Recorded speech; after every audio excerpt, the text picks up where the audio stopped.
সংস্কার ও জুলাই সনদ বাস্তবায়ন ইস্যুতে আলোচনায় না বসে বিরোধী দল জনগণকে বিভ্রান্ত করে চলেছে বলে মন্তব্য করেছেন স্থানীয় সরকার মন্ত্রী মির্জা ফখরুল ইসলাম আলমগীর। সকালে জাতীয় প্রেস ক্লাবে এক আলোচনা সভায় তিনি একথা বলেন।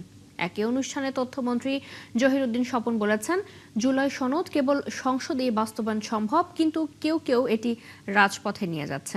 ফরহাদ ইবনে মালিকের রিপোর্ট। 2 বছর আগে জুলাইয়ের বর্ষা বিপ্লবে ছাত্র জনতার আত্মত্যাগ, দেশের বর্তমান অবস্থা সহ নানা বিষয়ে জাতীয় প্রেস ক্লাবে আলোচনা সভার আয়োজন করে ঢাকা সাংবাদিক ইউনিয়ন এবং বাংলাদেশ ফেডারেল সাংবাদিক ইউনিয়নের একাংশ।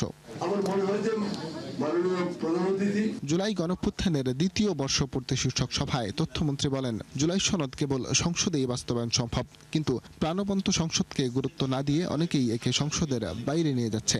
জুলাই সনদের প্রত্যেকটি অক্ষরকে আমাদের সরকার বাস্তবায়ন করতে চায়।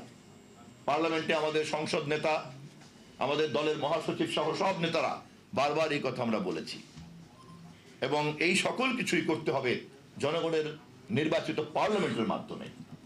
এর বাইরে এই লক্ষ্য অর্জন করার আর কোনো সাংবিধানিক নিয়মতান্ত্রিক কোনো মঞ্চ আমাদের কাছে নাই।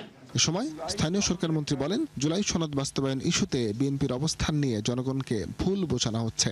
বলা হচ্ছে একটা মহল থেকে যে বিএনপি জুলাই সনদ পালন করছে না, এটাকে পুরোপুরিভাবে একটা ভ্রান্ত ধারণা দেওয়ার চেষ্টা হচ্ছে। এটা আমি তীব্র প্রতিবাদ জানাই, কারণ বিএনপি হচ্ছে সেই দল যারা সংস্কারের মধ্য দিয়ে কিন্তু এগিয়ে গেছে।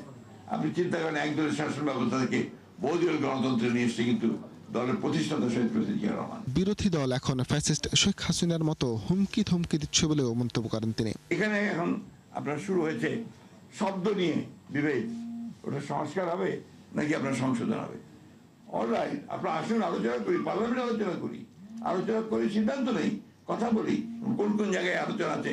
তখন যদি একমত না হয় বেরিয়ে যাবেন, আলোচনা করেন। এখন যে ভাষায় আমাদের সম্মানিত বিরোধী দলের নেতারা কথা বলছেন, বাইরে 5 বছর করতে দেব না, এটা ভাষায় কথা বলতেন আমরা আমাদের হাসিনা।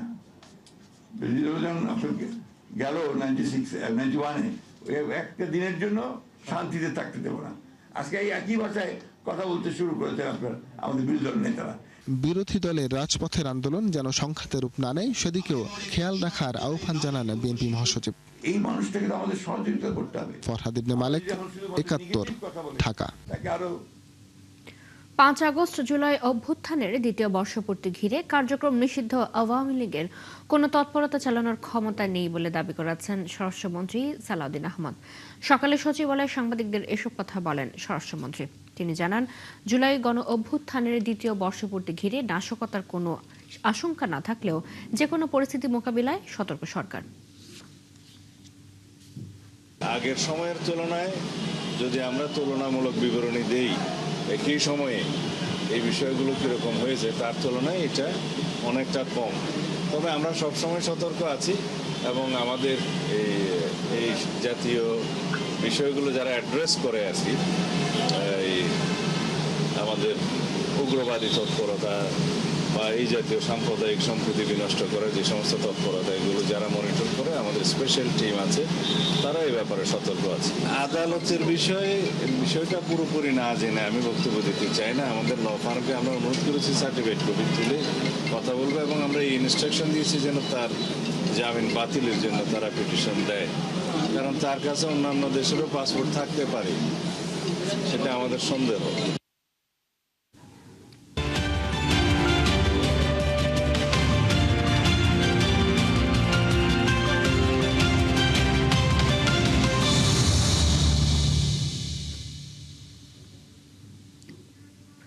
মাত্র 36 দিনের আন্দোলনে স্বৈরাচারী শাসনের পতন। 2 বছর আগের ঠিক এই দিনে কেন্দ্রীয় শহীদ মিনার থেকে আসে হাসিনা সরকারের পতনের ঘোষণা। সেই ঘোষণার 36 ঘন্টার মধ্যেই ক্ষমতা ছেড়ে ভারতে পালিয়ে যেতে বাধ্য হয় শেখ হাসিনা। ছাত্রনেতারা জানান, মানুষের মনে থাকা আকাঙ্ক্ষার কথাই সেদিন ঘোষণা করেন তারা। রাশেদ আনিসের রিপোর্ট।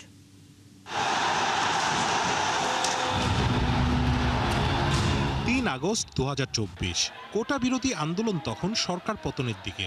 অপেক্ষা শুধু একটি ঘোষণা, আইন শৃঙ্খলা বাহিনী আর দলীয় ক্যাডারদের নির্যাতন, হত্যা, গুলির জবাব দিতে হাজার হাজার মানুষ জড়ো হয় প্রতিবাদের প্রতীক শহীদ মিনারে।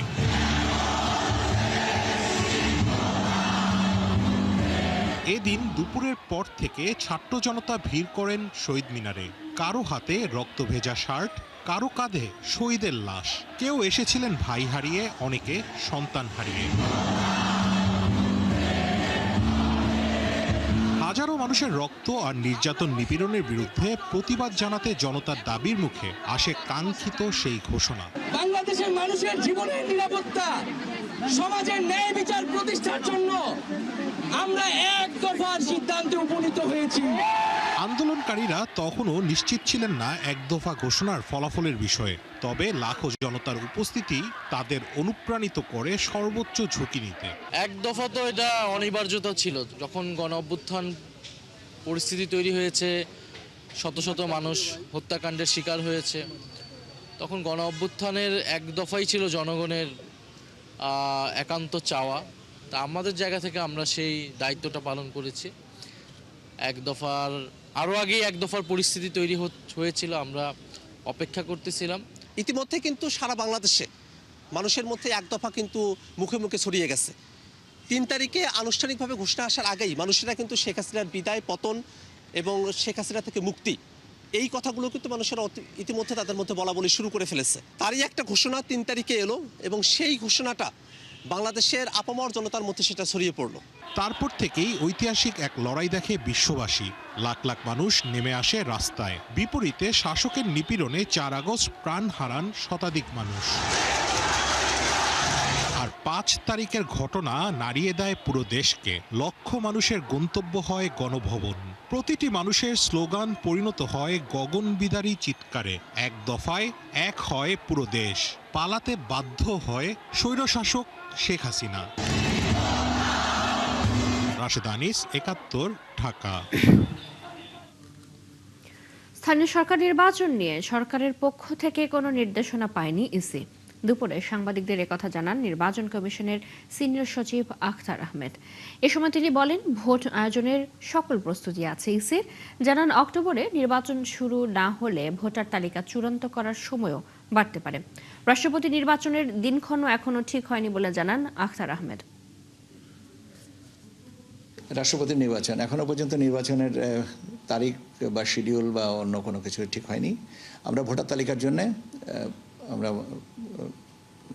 পার্লামেন্ট সেক্রেটারিয়েটে ওনাদের কাছে অনুরোধ করেছি যে ভোটার তালিকাটা ওনারা দেবেন। স্থানীয় সরকার নির্বাচনের বিষয়ে আমরা যেটা আমাদের এখানে জানেন যে আপনারা, আমরা গত কমিশন মিটিংয়ে এটা নিয়ে আলোচনা করেছি এবং আমাদের দিক থেকে দুটো জিনিস আলোচনা মূলত এসছে। একটা হচ্ছে যে আইন সংশোধনের কিছু প্রস্তাব, আমাদের প্রস্তুতি আছে, কিন্তু মোটামুটিভাবে তফসিল থেকে নির্বাচনের তারিখের মধ্যে আমাদের 45 দিন মতন একটা সময়ের, আর তার আগে আমার ভোটার তালিকা ফাইনালাইজ করতে যে সময়টুকু লাগে। ভবিষ্যৎ প্রজন্মের জন্য নিরাপদ দেশ গড়তে পরিবেশ রক্ষার আহ্বান জানিয়েছেন প্রধানমন্ত্রী তারেক রহমান। সোমবার সামাজিক যোগাযোগ মাধ্যমে এক ভিডিও বার্তায় প্রধানমন্ত্রী বলেন, যার যার অবস্থান থেকে সবাই যদি দায়িত্ব পালন করে তাহলে একটি সুন্দর দেশ গড়া সম্ভব। আমরা যদি নিজেরা সচেতন হই, যত্রতত্র যদি আমাদের ব্যবহারকৃত আবর্জনাগুলো যদি যত্রতত্র আমরা না ফেলে দিই, আমরা যদি একটি নির্দিষ্ট জায়গায় এই আবর্জনাকে জমা করি এবং নির্দিষ্ট উপায়ে যদি এটাকে পরে ধ্বংস করি, তাহলে যেমন আমাদের পরিবেশটি ভালো থাকবে, ঠিক একইভাবে আমরা আমাদের পরিবেশটাকে সুন্দরভাবে রাখতে পারবো। আমরা যদি আজকে থেকে প্রত্যেকে সচেতন হই, আমাদের হাতের আবর্জনা বা ব্যবহারকৃত আবর্জনা যদি নির্দিষ্ট জায়গায় সুন্দরভাবে আমরা গুছিয়ে ফেলি, তাহলে ধীরে ধীরে হয়তো আমরা আমাদের এই বাংলাদেশটাকে আবর্জনা মুক্ত করতে পারবো, সুন্দর একটি পরিবেশ গড়ে তুলতে পারবো। দিন দিন গ্যাস সংকটে তীব্র হচ্ছে, স্থবির হয়ে পড়েছে জনজীবন। আবাসিক থেকে সিএনজি স্টেশন, শিল্প কারখানা, সব জায়গায় এর প্রভাব পড়েছে। সিএনজি ফিলিং স্টেশনগুলোতে ঘন্টার পর ঘন্টা অপেক্ষা করেও মিলছে না পর্যাপ্ত গ্যাস। এতে বিপাকে পড়েছেন সিএনজি চালিত যানবাহনের চালকরা। পাশাপাশি বাণিজ্যিক প্রতিষ্ঠান এবং আবাসিক গ্রাহকও এই সংকটে ভুক্তভোগী।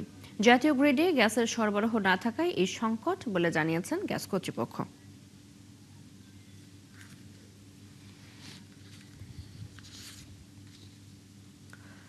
শিক্ষা প্রতিষ্ঠানগুলোতে আধুনিক শিক্ষা এবং ইসলামিক শিক্ষার সংমিশ্রণ করতে চান সেনাপ্রধান জেনারেল ওয়াকারুজ্জামান। সকালে রাজধানীর পূর্বাঞ্চলের জলছিড়িতে আর্মি ইন্টারন্যাশনাল ইসলামিক ইনস্টিটিউটের উদ্বোধনী অনুষ্ঠানে তিনি একথা জানান। 2030 সালের মধ্যে সেনাবাহিনী পরিচালিত শিক্ষা প্রতিষ্ঠানগুলোর সক্ষমতা দ্বিগুণ হবে বলেও জানান সেনাপ্রধান। বিস্তারিত জানাচ্ছেন নাদিয়া শারমিন। সোমবার সকালে রাজধানীর জলছিড়ি আবাসন প্রকল্প এলাকায় আর্মি ইন্টারন্যাশনাল ইসলামিক ইনস্টিটিউট জলছিড়ির উদ্বোধন করেন সেনাপ্রধান। ভিডিও টেলিকনফারেন্সের মাধ্যমে ভিত্তিপ্রস্তর উন্মোচন করেন বরিশাল, সাভার, বগুড়া, সিলেট, চট্টগ্রাম, কুমিল্লা এবং যশোরে প্রতিষ্ঠিতব্য আর্মি ইন্টারন্যাশনাল ইসলামিক ইনস্টিটিউটগুলোরও। এরপর প্রধান অতিথির বক্তৃতায় জানান, ক্যামব্রিজ কারিকুলাম ভিত্তিক ইংরেজি মাধ্যমের আধুনিক শিক্ষা পদ্ধতি এবং মূল্যবোধ ভিত্তিক ইসলামী শিক্ষার সমন্বয়ে এই আর্মি ইন্টারন্যাশনাল ইসলামিক ইনস্টিটিউটগুলো প্রতিষ্ঠিত হয়েছে। মডার্ন এডুকেশনের মধ্যে ইসলামিকের এডুকেশনের কোনো ভ্যালুজ নাই, আবার ইসলামিক এডুকেশনের মধ্যে দেখা যাচ্ছে যে মডার্ন এডুকেশনের কোনো কিছু নাই। এতে করে যারা ইসলামিক এডুকেশনে বড় হচ্ছে তাদের সমাজের রোলটা কনফাইন্ড হয়ে যাচ্ছে। তো এই জন্য this fusion is very very important, modern education and Islamic education. That is the whole purpose of creating this kind of institutions. সেনাপ্রধান বলেন, বর্তমানে তার বাহিনীর মাধ্যমে পরিচালিত হচ্ছে 63টি ইনস্টিটিউট এবং 12টি বিশ্ববিদ্যালয়। এর সাথে যুক্ত হচ্ছে নতুন এই ইসলামিক ইনস্টিটিউটগুলোও। এবং এই ইনস্টিটিউট 61 শিক্ষার্থীর মাধ্যমে যাত্রা শুরু করলেও আস্তে আস্তে এর সংখ্যা বেড়ে 1400 হবে বলে জানান তিনি। এইভাবে যদি আমরা এডুকেশন ইনস্টিটিউশনগুলোকে গড়ে তুলি তাহলে আমরা একটা এডুকেশন সিস্টেম পাবো যেখানে ইসলামিক ভ্যালুসগুলো থাকবে, মডার্ন এডুকেশন থাকবে, সোসাইটি লাভবান হবে। শিক্ষা ব্যবস্থার দুর্বলতার কারণে বিভিন্ন অপকর্মে মানুষ জড়াচ্ছে বলে মন্তব্য তার। সে এডুকেশন, তার এনভায়রনমেন্ট, পড়াশোনা ইত্যাদির মাধ্যমে সে বড় হচ্ছে। এখন বড় হয়ে সে যদি অপকর্মে লিপ্ত হয় তার মানে বুঝতে হবে যে আমরা যে এডুকেশন সিস্টেম তাকে দিয়েছি, যে এনভায়রনমেন্ট দিয়েছি, এর মধ্যে সমস্যা আছে। এটা থেকে মুক্তির উপায় হচ্ছে এডুকেশন। আজকে যদি আমি এডুকেশন সিস্টেমকে ঠিক করি, আজ থেকে 30 বছর পরে যেই সমাজ আমরা পাবো, যে জাতি পাবো, সেটা অবশ্যই একটা সুস্থ জাতি হবে। সন্তানের সুশৃঙ্খল শিক্ষা নিশ্চিতের জন্য সবাইকে এই শিক্ষায় যুক্ত হবার আহ্বান জানান তিনি। নাদিয়া শারমিন, 71, ঢাকা। প্রধানমন্ত্রী তারেক রহমানের সাম্প্রতিক চীন সফর দ্বিপক্ষীয় সম্পর্কে নতুন দিগন্ত উন্মোচন হয়েছে বলে মন্তব্য করেছেন প্রধানমন্ত্রীর পররাষ্ট্র বিষয়ক উপদেষ্টা হুমায়ুন কবির। সকালে বাংলাদেশ চীন এক প্রশিক্ষণ অনুষ্ঠানে প্রধান অতিথির বক্তব্যে তিনি একথা বলেন। এ সময় চীনের রাষ্ট্রদূত ইয়াওয়েন বলেন, বিশ্বব্যাপী যে কোনো ধরনের পরিবর্তনে আসুক না কেন বাংলাদেশকে সহযোগিতা করে যাবে চীন। বেল্ট অ্যান্ড রোড ইনিশিয়েটিভ বাস্তবায়নের পাশাপাশি দুদেশের উন্নয়ন কৌশল একীভূত করতে ঢাকা বেইজিং একমত হয়েছে বলেও জানান তিনি।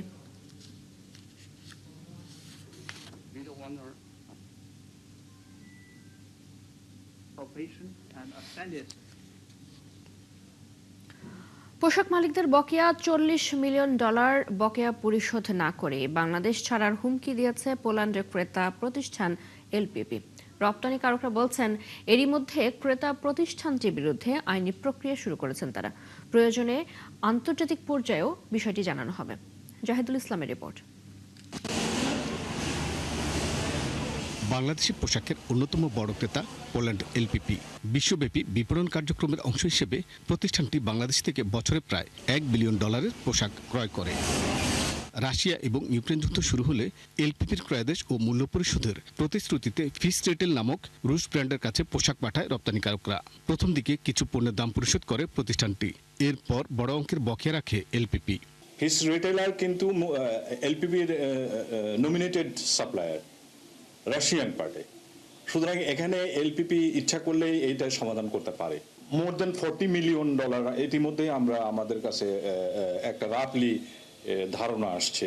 অনেকে এটা বিজনেস কন্টিনিউ করছে, তারা বলতেছে না। বিষয়টি নিয়ে কয়েক দফা চিঠি চালাচালি এবং আলোচনায় ফলাফল না পেয়ে এলপিপির বিরুদ্ধে মামলা করেছেন রপ্তানিকারকরা। এলপিপির কথায় অর্ডার নিয়েছি, এলপিপির কমিটমেন্ট ছিল এলপিপি পেমেন্ট দিবে। আমরা তো রাশিয়ার কাছ থেকে পেমেন্ট নিতে যাইনি, তাদেরকে সময় দেওয়ার চেষ্টা করেছি, তারা সময় নিয়েছে, আজকে কালকে পরশু তরশু এভাবে এই মাস 2 মাস 3 মাস 6 মাস, একটা বছর প্রায় 1 বছর 2 মাস পরে আমরা মামলা করেছি। এখন মামলার পর পোশাক রপ্তানিকারকদের ইমেলের মাধ্যমে এলপিপি জানায় স্বাভাবিক পরিবেশ না থাকায় বাংলাদেশ থেকে ধীরে ধীরে ব্যবসা গুটিয়ে নেবে, তারা দেবে না নতুন ক্রয়াদেশও। পোশাক রপ্তানিকারকদের সংগঠন বিকেএমইএ বলছে এলপিপির অনৈতিক হুমকিতে শঙ্কিত নন তারা। বাংলাদেশের যদি সক্ষমতা থাকে, বিজনেস এলপিপি গেলে এরকম আরো অনেক কিছু হবে, এটা নিয়ে আমরা ওরিড না। এই ধরনের কাস্টমার যদি কেউ অনৈতিকতার সাথে বিজনেস করার চেষ্টা করে, তারা চলে যাবে না, বাংলাদেশ তাদেরকে ব্ল্যাকলিস্টেড করবে, ব্ল্যাকলিস্টেড করে বিশ্বের সবগুলি পোশাক রপ্তানিকারক দেশকে অবহিত করবে। তবে এলপিপির সাথে দ্বন্দ্ব শুরু হয় এরই মধ্যে বাংলাদেশের কয়েকটি মন্ত্রণালয় সহ রাশিয়া ও পোল্যান্ড দূতাবাসের কাছে বিষয়টি জানিয়েছেন রপ্তানিকারকরা। জাহিদুল ইসলাম, ৭১, ঢাকা। নিষিদ্ধের পরও শ্রমবাজারে ভিন্ন নামে অস্থিরতা তৈরির চেষ্টা করছে মালয়েশিয়ার রিক্রুটিং এজেন্সিগুলো, যাদের মাধ্যমে ইতোপূর্বে দেশটিতে পাড়ি জমিয়ে মানবেতর জীবন পার করছেন অনেক বাংলাদেশি। বিশ্লেষকরা বলছেন, কর্মী প্রেরণ চূড়ান্ত না হওয়ার আগেই এমন অপতৎপরতা রুখতে আরও কঠোর হতে হবে সরকারকে। আর নতুন করে কর্মী প্রেরণে এজেন্সিগুলোকে রাখতে হবে রাজনৈতিক প্রভাবমুক্ত। রাকিব আল জাবেদের রিপোর্ট, ক্যামেরা ছিলেন মেহেদি হাসান মিম। ঐতিহাসিকভাবেই বাংলাদেশের অন্যতম গুরুত্বপূর্ণ শ্রমবাজার মালয়েশিয়া, যেখানে কর্মরত প্রবাসী শ্রমিকদের 1/3 বেশি আবার বাংলাদেশি। নানা অনিয়ম আর জটিলতায় বছর দুয়েকের বেশি সময় ধরে দেশটির বাজারে কর্মী পাঠানো বন্ধ রয়েছে বাংলাদেশের জন্য, যা পুনরায় চালু করতে আলোচনায় গিয়েছে বহুদূর। যদিও প্রধানমন্ত্রী উচ্চ পর্যায়ের বৈঠকের পর যা এখনও চূড়ান্ত হয়নি, আনুষ্ঠানিক ঘোষণা নেই সেদেশ থেকেও। তবে এরই মধ্যেই নানাভাবে সক্রিয় হয়ে উঠেছে পুরনো চক্র। চলতি মাসে মালয়েশিয়া শ্রমবাজার নিয়ে গঠিত চক্রে যুক্ত থাকার অভিযোগে আওয়ামী লীগের 4 সাবেক সংসদ সদস্য সহ মোট 49টি রিক্রুটিং এজেন্সির লাইসেন্স বাতিল করেছে সরকার। এদের মাধ্যমে মালয়েশিয়া পাড়ি জমিয়ে বিপাকে পড়েছেন কয়েক হাজার বাংলাদেশি, যারা পুলিশ ও আইনি বাধায় পালিয়ে বেড়াচ্ছেন প্রতিনিয়ত। এখন বৈধ অবৈধ কোনো কিছু দেখতে চায় না, কার কাগজ আছে কার কাগজ নেই, যারা বৈধ আছে অবৈধ আছে সবাইকে ধরছে। ইমিগ্রেশন পুলিশ ওনাদের পিছু নিয়ে ওদেরকে দাওয়া দিয়ে গ্রেফতার করতে দেখলাম আমি। এটা নিয়ে একটা আতঙ্ক সৃষ্টি হয়। সবার একটু সতর্ক হওয়া উচিত, স্পেশালি কাগজপত্রের ক্ষেত্রে আমাদের যাদের আন্ডারে ভিসা তাদের সাথে যোগাযোগ রাখা উচিত। প্রবাসী কল্যাণ ও বৈদেশিক কর্মসংস্থান মন্ত্রণালয় লাইসেন্স বাতিল করার পরও ভিন্ন নামে প্রতারণায় জড়ানোর চেষ্টা করছে অনেক এজেন্সি বলে অভিযোগ খোদ বাইরার। তাই বিরাট এই বাজার বাঁচাতে কেবল প্রজ্ঞাপন দিয়ে নিষিদ্ধ না করে আরো কঠোর পদক্ষেপের দাবি জানিয়েছেন এই ব্যবসায়ী নেতা। যে মালয়েশিয়া শ্রমবাজারটা বাংলাদেশের জন্য বারবারই সমস্যা হচ্ছে, বারবারই সিন্ডিকেটের কবলে পড়ছে। মালয়েশিয়াতে শ্রমিক প্রেরণকারী অন্য 14টা কান্ট্রি যেভাবে মালয়েশিয়া শ্রমিক প্রেরণ করে, ঠিক একইভাবে একই কায়দায় বাংলাদেশ থেকেও যেন সিন্ডিকেটবিহীনভাবে সকল বৈধ রিক্রুটিং এজেন্সি যেন সেখানে সম্পৃক্ত হতে পারে, শ্রমিক পাঠাইতে পারে। আমার ধারণা যে সারা দেশ জুড়ে এই প্রতারক চক্র কাজ করছে এবং সবচেয়ে বড় সমস্যা হয় যে এই কোম্পানিগুলো লাইসেন্স বাতিল হয়ে যায়, কিন্তু ওই মানুষগুলোর কোনো শাস্তি হয় না, যার ফলে তারা অন্য নামে আবার কোম্পানি খুলেন বা অন্য কোনো কারোর সাথে যুক্ত হয়ে যান, হয়ে গিয়ে তারা এই সমস্ত কাজ শুরু করেন, কোটি কোটি টাকা হাতিয়ে নেন এবং সেটা এখন শুরু হয়েছে আবার। বাংলাদেশ ব্যাংকের হিসাবে প্রবাসী আয়ের 4র্থ সর্বোচ্চ যোগানদাতা এখন মালয়েশিয়া। দেশে থেকে সবশেষ অর্থ বছরে আসে প্রায় $3.5 বিলিয়ন কাছাকাছি রেমিট্যান্স।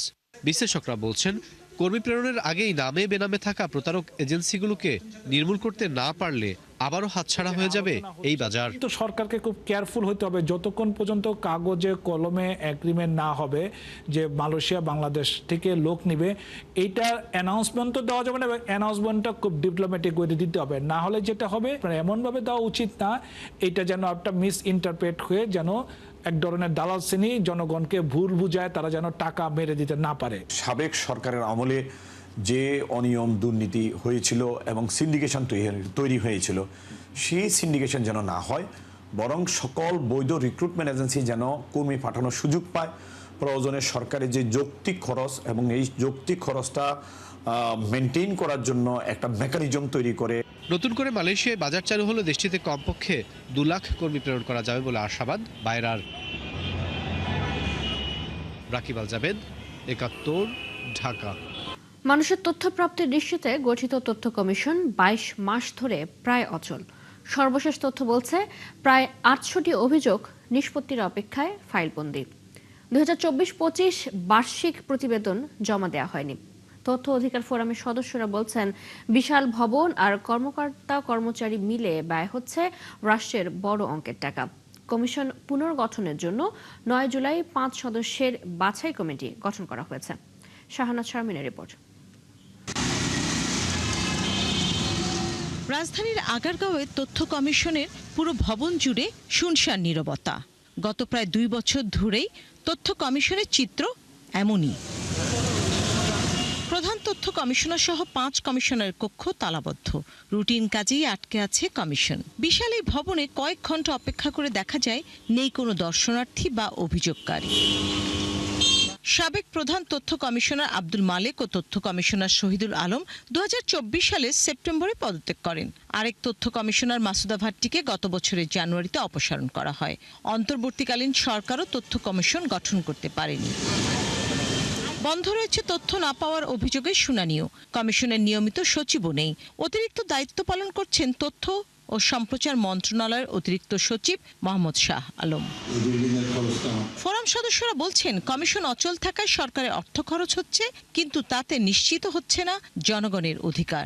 এই আইনের যে মেইন স্পিরিট, যে গোপনীয়তা কম, প্রকাশ বেশি, কর্তৃপক্ষ তথ্য দিতে বাধ্য থাকিবে, এই যে শব্দটি বাধ্য, এটি কার্যকারিতা হারিয়ে ফেলেছে। জনগণকে তথ্য প্রাপ্তির যে অধিকার, সেই অধিকার থেকে বঞ্চিত করা হচ্ছে। তথ্য না পাওয়া গেলে যে প্রতিকার পাওয়ার যে সুযোগ যে প্রতিষ্ঠানের হাতে আছে, অর্পণ করা হয়েছে দায়িত্ব, সেই প্রতিষ্ঠানকে কার্যকর করে রাখা হয়েছে। অর্থাৎ সরকার চায় না তথ্য প্রকাশিত হোক। আপিল বিভাগের বিচারপতি ফারা মাহবুবের নেতৃত্বাধীন নতুন বাছাই কমিটি গঠন করা হয়। এরই মধ্যে কমিটি প্রথম সভা সম্পন্ন করে। মানবাধিকার কর্মী নূর খান বলছেন, অতীতের মতো আজ্ঞাবহ কাউকে যেন কমিশনে নিয়োগ দেয়া না হয়। আমরা বিগত দিনেও যেটা লক্ষ্য করেছি সেটা হচ্ছে এই ধরনের কমিশনগুলিতে আজ্ঞাবহ লোকদেরকে নিয়োগ দেওয়া হয় এবং এখন পর্যন্ত যা দেখা মানে যার যেটা সিম্পটম আমরা দেখছি, সেখানে মনে হচ্ছে যে ঠিক পূর্বের ব্যবস্থাগুলোকে বহাল রাখার একটা চেষ্টা। তথ্য অধিকার আইন 2009 অনুযায়ী সরকারি বেসরকারি প্রতিষ্ঠানের স্বচ্ছতা ও জবাবদিহিতা নিশ্চিত করতে তথ্য কমিশন গঠিত হয়। প্রধান তথ্য কমিশনার ও কমিশনারের প্রতিটি শূন্য পদের বিপরীতে 2 জন করে প্রার্থীর নাম রাষ্ট্রপতির কাছে সুপারিশ করবে বাছাই কমিটি। শাহানাজ শারমিন, 71, ঢাকা। সিলেটে গত 24 ঘন্টায় হামের উপসর্গ নিয়ে 2 শিশুর মৃত্যু হয়েছে। Sylhet MAG Osmani medical college হাসপাতালে তাদের মৃত্যু হয়। তাদের একজনের বয়স 6.5 মাস, অন্যজনের বয়স 6 মাস। সোমবার সকালে বিষয়টি নিশ্চিত করেছে বিভাগীয় স্বাস্থ্য অধিদপ্তর। এ নিয়ে সিলেট বিভাগে হামের উপসর্গ নিয়ে মৃতের সংখ্যা বেড়ে দাঁড়িয়েছে 116 জনে। এ পর্যন্ত মারা যাওয়া ব্যক্তিদের মধ্যে একজন প্রাপ্তবয়স্ক এবং বাকি সবাই শিশু। মৃতদের মধ্যে সিলেট জেলার 41 জন, সুনামগঞ্জে 50 জন, মৌলভীবাজারে 13 জন এবং হবিগঞ্জে 12 জন রয়েছে। বর্তমানে সিলেট বিভাগের বিভিন্ন হাসপাতালে হামের উপসর্গ নিয়ে 254 চিকিৎসাধীন রয়েছে।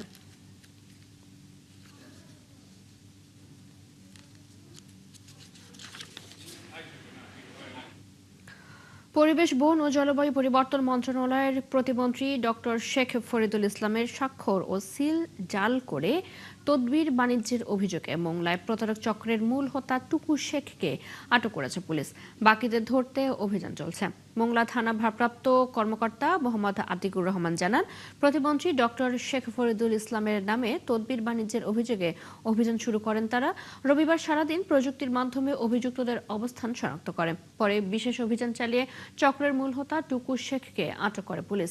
টুকু রাজনৈতিক খোলস পাল্টে আওয়ামী লীগ থেকে জামায়াত, এরপর এনসিপির দলীয় পরিচয় ধারণ করেন। সবশেষ টুকু শ্রমিক দলের পরিচয় দিতেন। টুকুর কাছ থেকে প্রতিমন্ত্রীর নাম, পদবি সম্বলিত সিল ও স্ট্যাম্প জব্দ করা হয়। আটককৃতদের বিরুদ্ধে রবিবার রাতে জালিয়াতি ও প্রতারণার মামলা হয়েছে।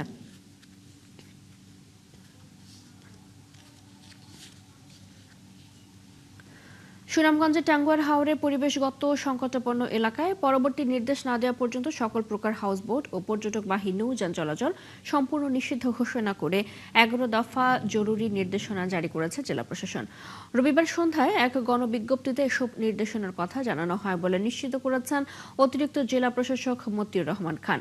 গণবিজ্ঞপ্তিতে জানানো হয়, পরবর্তী নির্দেশনা জারি না হওয়া পর্যন্ত টাঙ্গুয়ার হাওরের ECA ঘোষিত এলাকার ভেতরে সকল প্রকার হাউসবোট ও পর্যটকবাহী নৌযানের প্রবেশ এবং চলাচল সম্পূর্ণভাবে নিষিদ্ধ থাকবে।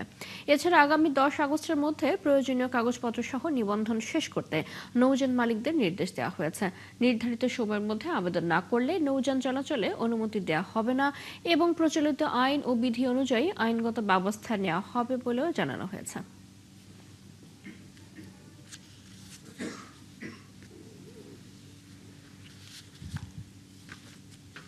আমরা একটি কঠোরভাবে এই বিজ্ঞপ্তি জারি করেছি এবং এটি বাস্তবায়ন করার জন্য আমাদের জেলা প্রশাসন, উপজেলা প্রশাসন এবং আমাদের পরিবেশ অধিদপ্তর তারা সবাই এই ক্ষেত্রে প্রতিজ্ঞাবদ্ধ আছেন। তো আমরা সরজমিনে এটি মনিটর করব এবং এই মনিটরিং তৎপরতা আমরা আরও বাড়াবো। ব্যক্তিশ্রেণীর করদাতারা 30 সেপ্টেম্বরের মধ্যে আয়কর রিটার্ন জমা দিলে প্রদেয় করের ওপর 5% বা সর্বোচ্চ 25,000 টাকা পর্যন্ত কর রেয়াত পাবেন। 31 ডিসেম্বরের পর রিটার্ন জমায় গুনতে হবে 2% জরিমানা। রবিবার এক সংবাদ বিজ্ঞপ্তিতে এনবিআর জানায়, 1 অক্টোবর থেকে 31 ডিসেম্বর পর্যন্ত রিটার্ন দাখিল করলে মিলবে না কর প্রণোদনা সুবিধা। আর চলতি অর্থ বছরের 1 জানুয়ারি থেকে 31 মার্চ পর্যন্ত রিটার্ন দাখিল করলে প্রদেয় করের 2% অথবা ন্যূনতম 3,000 টাকা এবং 1 এপ্রিল থেকে 30 জুন এই সময় রিটার্ন দাখিলের ক্ষেত্রে 5% বা ন্যূনতম 5,000 টাকা জরিমানা গুনতে হবে। বলা হয়, ই-ট্যাক্স প্ল্যাটফর্মের মাধ্যমে করদাতারা অনলাইনে রিটার্ন দাখিল করতে পারবেন এবং ব্যাংক ট্রান্সফার, ডেবিট ও ক্রেডিট কার্ড অথবা বিকাশ, নগদ ও রকেটের মতো মোবাইল আর্থিক সেবার মাধ্যমে কর পরিশোধ করতে পারবেন। 22 জুলাই কর বর্ষের জন্য ব্যক্তি করদাতাদের ই-রিটার্ন সেবা চালু করে এনবিআর। বরগুনায় ঘন ঘন লোডশেডিং বন্ধ ও সার্বক্ষণিক বিদ্যুৎ সরবরাহ সহ 7 দফা দাবিতে মাঠে নেমেছেন বিভিন্ন শ্রেণী পেশার মানুষ। সোমবার সকালে এই দাবিতে বিদ্যুৎ অফিস ঘেরাও করেন তারা। সকালে প্রেস ক্লাব চত্বর থেকে বরগুনা বিদ্যুৎ অফিসের দিকে বিক্ষোভ মিছিল বের করা হয়।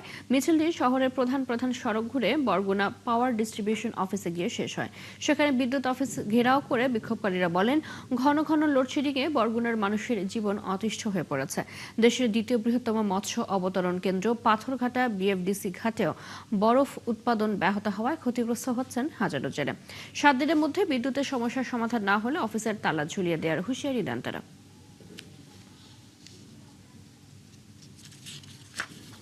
চলছে সংবাদ সংযোগ। সরাসরি সংবাদ এবং অনুষ্ঠান দেখতে চোখ রাখুন একাত্তর ফেসবুক পেজে, সাবস্ক্রাইব করুন একাত্তরের ইউটিউব চ্যানেল। থাকুন একাত্তরের সাথে।